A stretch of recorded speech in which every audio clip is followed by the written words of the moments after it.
Railways ramped to their 13th senior women's one-day interstate title when they beat Karnataka by 8 wickets at the M. Chinnaswamy Stadium on November 30th.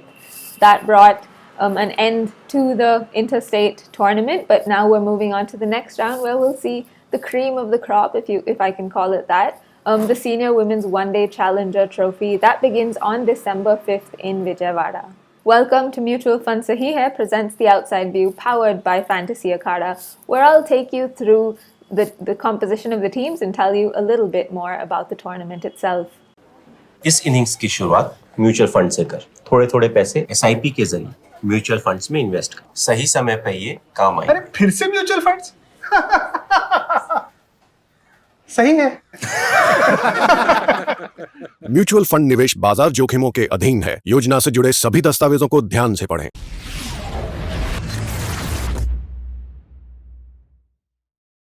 So let's get straight into it. A bit about the competition before we get into the composition of the teams. So for the first time, the Challenger Trophy will be played as a 4-team event. It previously used to be a 3-team event: India A, India B, India C, India Blue, India Red, India Green. For a while, there was an under-19 team that played, but that experiment was canned after 3 or 4 years. So for the first time, we'll see 4 teams participate in this tournament, which means 15 more players get an opportunity to showcase their skills at a higher level. Second, the tournament, like I said, will be played in Vijaywada between December 4th and December 9th.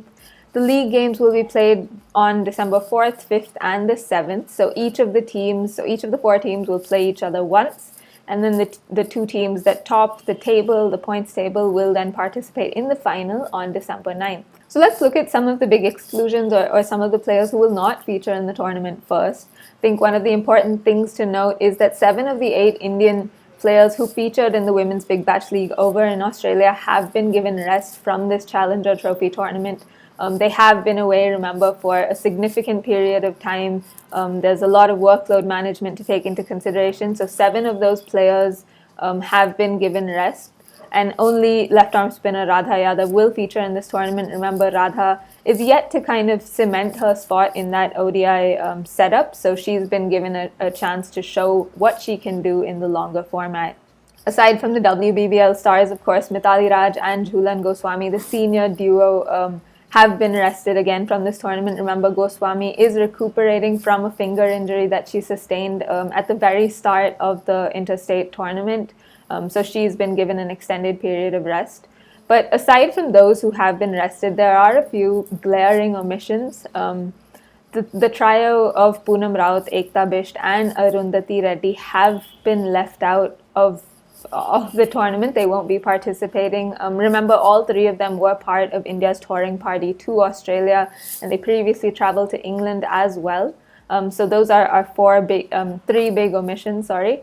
So Raut and Bisht were part of that victorious Indian Railways squad.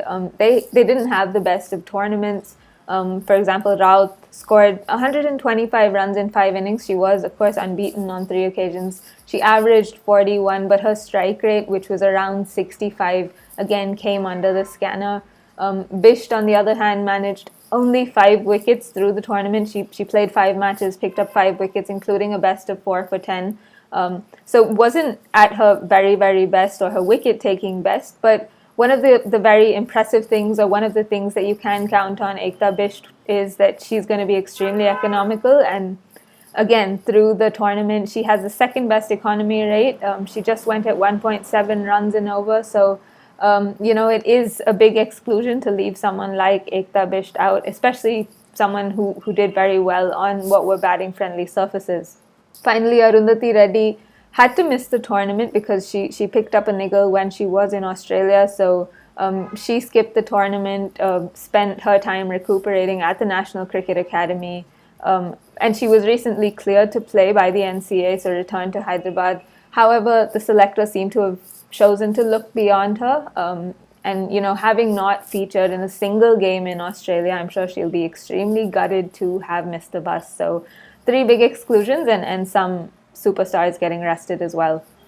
So on to some happier news now. We'll look at the four teams. Like I mentioned, this is the first time there are four teams. So India A, India B, India C, and India D will be captained by Sneh Rana, Tanya Bhatia, Shikha Pandey, and Pooja Vastrakar respectively.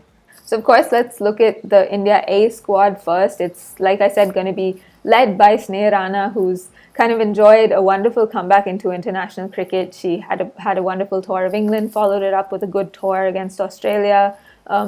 Has continued that form in domestic cricket as well. So she will lead the side. Maharashtra wicketkeeper batter Shivali Shinde, who had a good season, will be her deputy. She'll also take the gloves. And Lakshmi Yadav from Delhi is the second keeper. What is interesting about the India A group is they have a group of some really young, strong batters. Yastika Bhatia, who's coming off a good international series.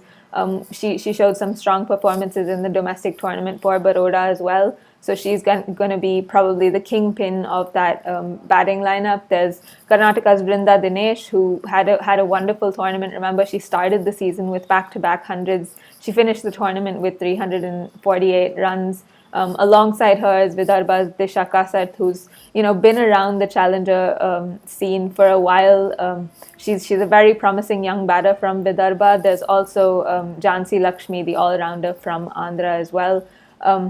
Alongside this trio, there is Simran Dil Bahadur. Remember, Simran Dil Bahadur made her India debut in that series against South Africa earlier this year. She had a good tournament with the ball, but was dropped after that.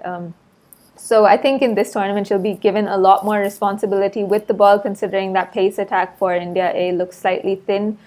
They will be led, of course, by Renuka Singh Thakur, who had a huge final for Indian Railways, her first season for the Indian Railways. She picked up 4 wickets and ripped through that Karnataka lineup in that final. So she'll probably partner Simran with the new ball. But alongside them, there is the finger spin group of Sneh Rana herself. Mehak Kesar of Punjab had a good season, finished with 13 wickets. There's Sushrita Priyadarshini, who's played a lot of Challenger, India A, Women's T20 Challenge cricket. And another impressive left-arm spinner, Sonal Kalal, comes in from Rajasthan, had a good season with 8 wickets. And she will also be supported by B. Anusha, the left-arm spinner from Andhra. One of the most notable names for me, or the exciting thing for me, is to see Manipur skipper Ganga. She has actually been around the domestic circuit for quite a while. She previously played for Assam before Manipur came into the system. So she's been around the circuit for a while in domestic cricket. So for her to come in and get a shot at slightly higher level cricket is very exciting. On to India B now. They are kind of a very, very young side. They will be led by India wicketkeeper Tanya Bhatia. It's going to be a big tournament, I think, for Tanya. She will have to step up with the bat. She wasn't quite consistent in the interstate tournament leading Punjab, but she was rather slow to score her runs. I think coming into the Challenger Trophy with a very young side under her, she will need to really step up and score some runs if she wants to be reconsidered for that India ODI side. Like I said, a very, very young side. It looks like there are some under-19 superstars who've made their way into this side. Jeet Risha and Soumya Tiwari, who had very good under-19 interstate tournaments, backed it up with good performances through the Challenger Trophy, the under-19 Challenger Trophy. Both of them make their way into this India B side. But India B do have the experience of Uttarakhand captain Anju Tomar. She will serve as Bhatia's deputy. Tomar used to play for Haryana, has now moved on to play for Uttarakhand, her home state of Uttarakhand. She had a good season with the bat. And alongside her, there will be Palak Patel, Karnataka opener Shubha Satish, Riya Chaudhary, who could be back up with the gloves to Bhatia. And an exciting one for me is Humaira Qazi, who makes it in from Mumbai. Qazi scored an 82-ball 100 in the final group game for Mumbai. Had a decent season. She will also chip in with her off spin as well. But another player for whom this Challenger Trophy is going to be very, very important is Harleen Deol. She is part of the India B side. She didn't have the best interstate tournament, scored only 125 runs for Himachal Pradesh, averaged around 25, struck at around 50. So she is going to have to really step up in this Challenger Trophy. She has often, lifted her game in the Challenger Trophy. So I'm sure India B will need her to really step up. And if she wants to make a case to get into that ODI side, and I think one-day cricket is probably her preferred format, she will have to score big. That bowling unit for India B looks very, very promising. Meghna Singh will spearhead the attack, likely alongside Jammu Kashmir left arm seamer Sarla Devi. Very excited to see her in the Challenger Trophy. She's been around the domestic circuit for a very long time, gets that new ball to hoop around, so she could be a handful. There's also Mumbai Saima Thakur in the pace contingent as well. But that spin bowling contingent for India B is, the most prolific, or has some of the most prolific tweakers in this season. Rashi Kanodia, UP's left-arm spinner, she topped the wicket charts with 15 wickets. She's part of that group. So is Chandu V, who topped the wicket charts for Karnataka. There's also Tamil Nadu's K. Ramyashri as well. So a good group of spinners and plenty for Bhatia to choose from.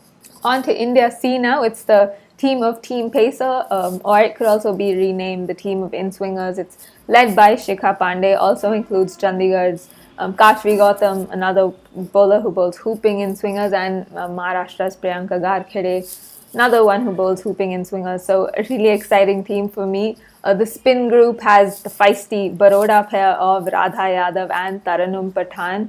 And of course, it also includes MP's latest sensation and the player who kind of took social media by storm somewhat thanks to her name. Anushka Sharma is part of India C as well. The batting group has a very strong, or maybe the better word is solid look to it. It will be led by UP captain Muskan Malik, who will also serve as Pandey's deputy.